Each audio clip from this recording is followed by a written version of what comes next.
Subscribe करें हमारे channel को और बेल आइकन को दबाएं ताकि हमारे वीडियो आप तक सबसे पहले पहुंचे।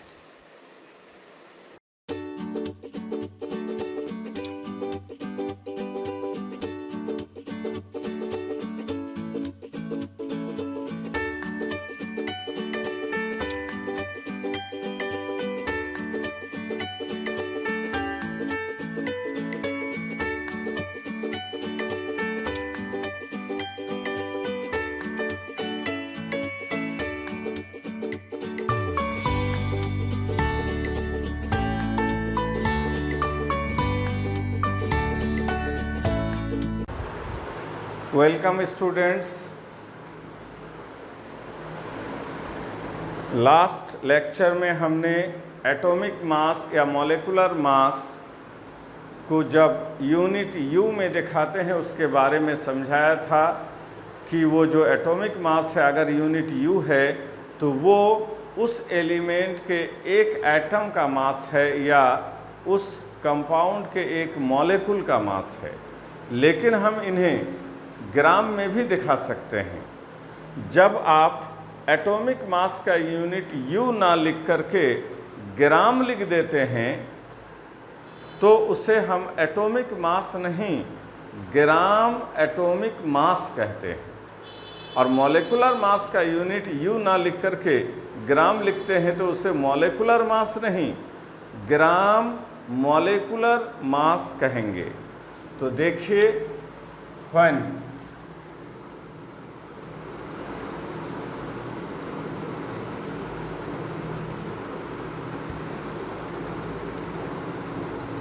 एटॉमिक मास और molecular mass are written in unit gram, it is called gram atomic mass. Hindi में ग्राम परमाणु भार और gram molecular mass.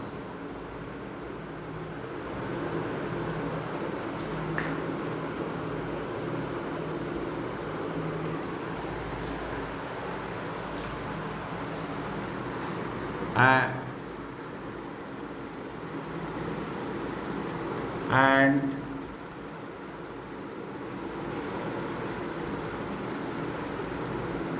they represent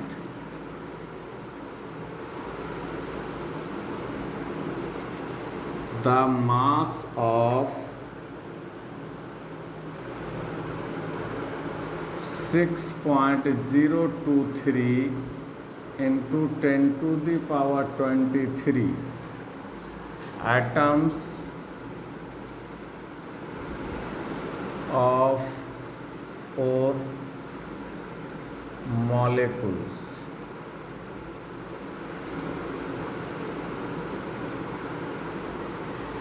example देखिए, gram atomic mass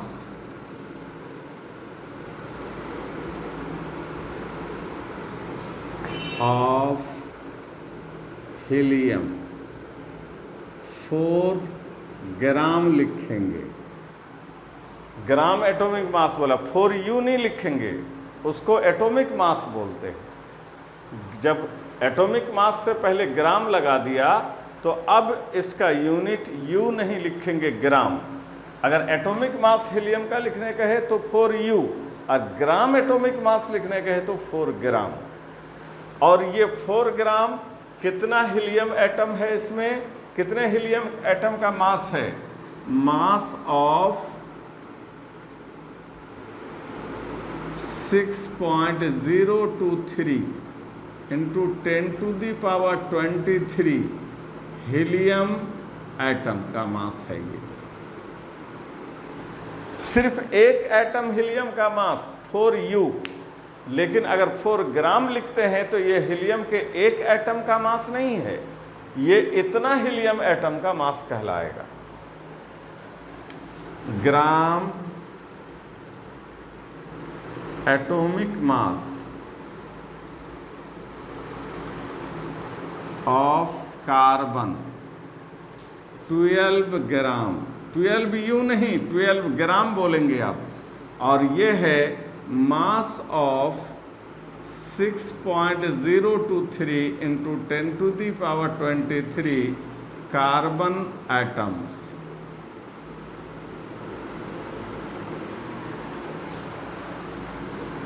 gram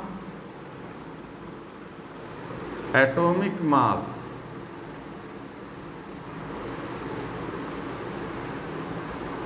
of sodium 23 gram, mass of 6.023 into 10⁻23 sodium atoms. जब आपको कहा जाता है कि एटॉमिक मास कार्बन का बताइए तो 12U बोलेंगे, और वो एक ही एटम कार्बन का मास है। और जब ग्राम एटॉमिक मास कार्बन का कहेगा तो ये 12U नहीं लिखेंगे, 12 ग्राम, और ये 12 ग्राम एक एटम कार्बन का मास नहीं है, इतना एटम का वजन होगा 12 ग्राम। उसी तरह ग्राम एटॉमिक मास सोडियम का 23U नहीं बोलेंगे, 23 ग्राम, और ये इतने सोडियम एटम का मास होगा। ग्राम मॉलिक्यूलर मास ऑफ वाटर। देखिए सिंबल था तो हम एटॉमिक बोलते थे क्योंकि ये एटम है, और फार्मूला है ये, तो फार्मूला में एटॉमिक मास नहीं बोलेंगे, मॉलिक्यूलर। तो ग्राम मॉलिक्यूलर मास वाटर का 18U नहीं बोलेंगे, 18 ग्राम। 18U था मॉलिक्यूलर मास वाटर का, और 18 ग्राम है ग्राम मॉलिक्यूलर मास। और ये है mass of 6.023 into 10⁻23 H2O molecules. H2O को मॉलिक्यूल पढ़ेंगे, सिखाए हैं पिछले लेक्चर में आपको। ग्राम मॉलिक्यूलर मास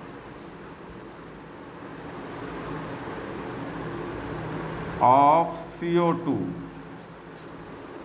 44 ग्राम। यह है mass of 6.023 into 10⁻23 CO2 molecules.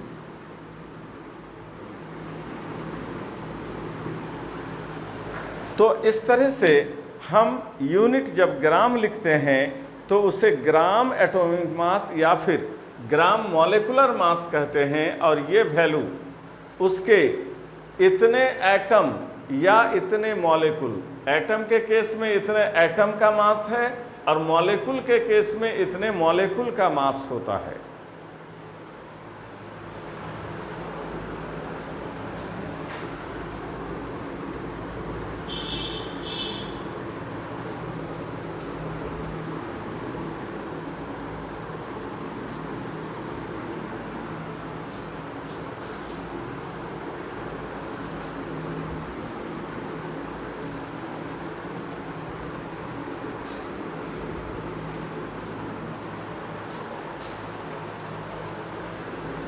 यहाँ पर याद रखिएगा कि मास ऑफ वन एटम अगर निकालने कहेगा तो ग्राम atomic mass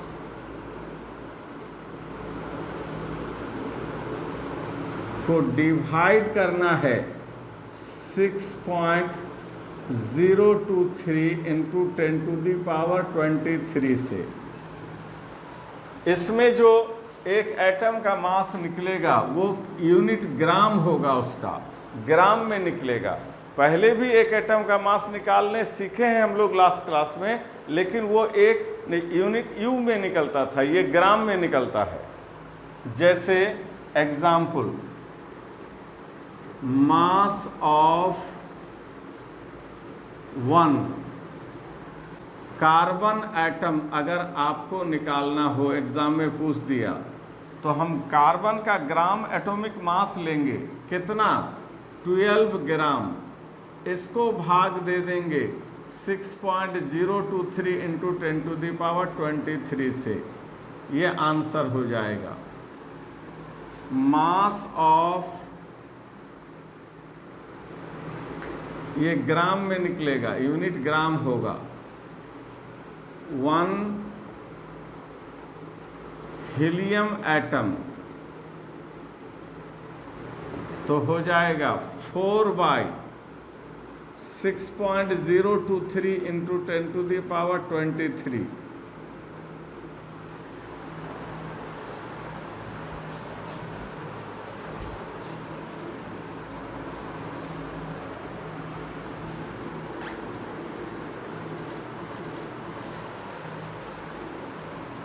mass of 1 sodium atom,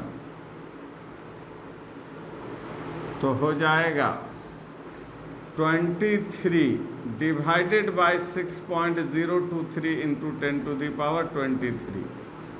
ये सब आंसर ग्राम में निकलेगा। उसी तरह से मास ऑफ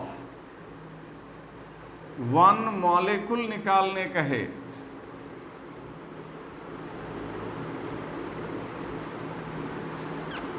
तो क्या करेंगे, ग्राम मॉलिक्यूलर मास लेंगे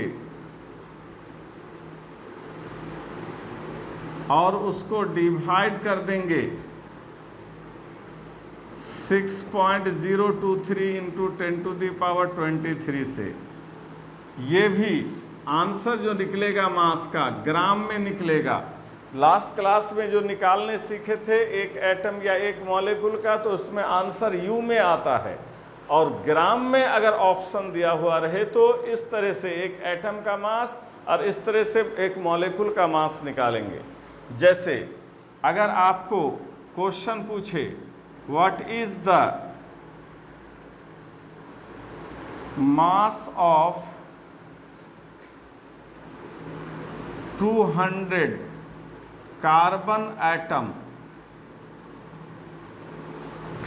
इन ग्राम, 200 एटम कार्बन का मास निकालना है ग्राम में, तो कैसे निकालेंगे, तो मास ऑफ 200 कार्बन एटम कैसे निकालेंगे, तो कार्बन के एक एटम का मास कितना होता है, तो 12/6.023 इंटू 10⁻23। तो आपको 200 एटम का पूछा है तो इसको 200 से गुना कर देंगे, आंसर आ जाएगा। इस तरह से आप कोई भी संख्या एटम का जो अक्सर एग्जाम में पूछता है, बराबर पूछता है तो बहुत ही सिंपल चीज़, लेकिन मैक्सिमम स्टूडेंट्स इसमें कंफ्यूज्ड है, उसका आंसर ऑप्शन देगा उसको समझ में नहीं आता, तो कुछ प्रैक्टिस कर लेना है। Calculate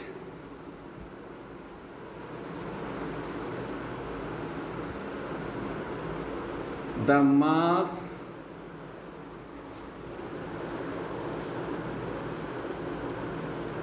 in gram of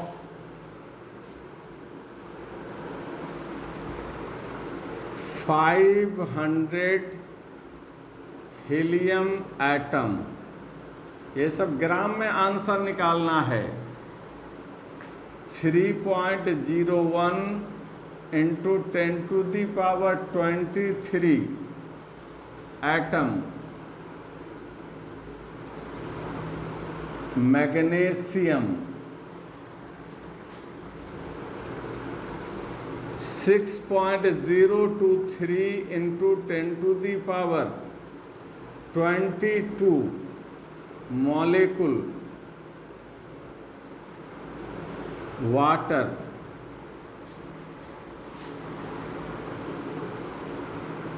1000 molecule ammonia,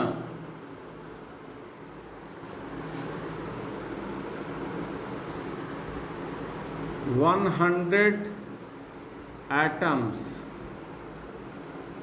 of calcium. ये कुछ प्रैक्टिस कर लेना है, ग्राम में निकालना है मास को, इससे तुमको याद हो जाएगा। जब आप पढ़ेंगे जो केमिस्ट्री का बहुत ही वाइटल टॉपिक है मोल कॉन्सेप्ट, तो ये सारे नॉलेज उस चैप्टर को, जिसमें हमेशा स्टूडेंट परेशान रहता है, उस चैप्टर को समझने में बहुत ही ज़्यादा हेल्प करेगा। अब यहाँ पर एक इम्पॉर्टेंट चीज़ और है जो स्टूडेंट के लिए टेंशन है, वो है फार्मूला लिखना। फार्मूला नहीं लिख पाता है स्टूडेंट्स। जैसे अगर हम पूछें स्टूडेंट को कि सोडियम थायोसल्फेट का फार्मूला बताइए, पोटासियम डाइक्रोमेट का फार्मूला बताइए, अमोनियम नाइट्रेट का फार्मूला बताइए, तो वो लिखने में उसको बड़ी दिक्कत होती है। खास करके इनऑर्गेनिक सब्सटेंस का फार्मूला लिखना, उसके प्रैक्टिस करना बहुत ज़रूरी है, क्योंकि अगर आप फार्मूला जानते हैं तो केमिस्ट्री में आपका काम, आपका टास्क काफ़ी आसान हो जाता है। और 99% स्टूडेंट्स जो प्रॉब्लम है उसको वो फार्मूला लिखने में है। तो फार्मूला लिखने का तरीका हम सिखाएंगे और वो बहुत ही इजी वे होगा, लेकिन उसको हम लोग नेक्स्ट लेक्चर में बताएंगे। और उसमें वो क्लास तो बिल्कुल ही मिस नहीं करना है, क्योंकि आपको खुद यकीन नहीं होगा कि जिनका फार्मूला आप रटकर भी लिख नहीं पाते थे, उसको आप बिना कहीं देखे, बिना कहीं रटे, फार्मूला से नेम, नेम से फार्मूला खुद लिख लेंगे। ये बहुत ही इजी केस होगा, जिसको हम लोग नेक्स्ट लेक्चर में कवर करेंगे।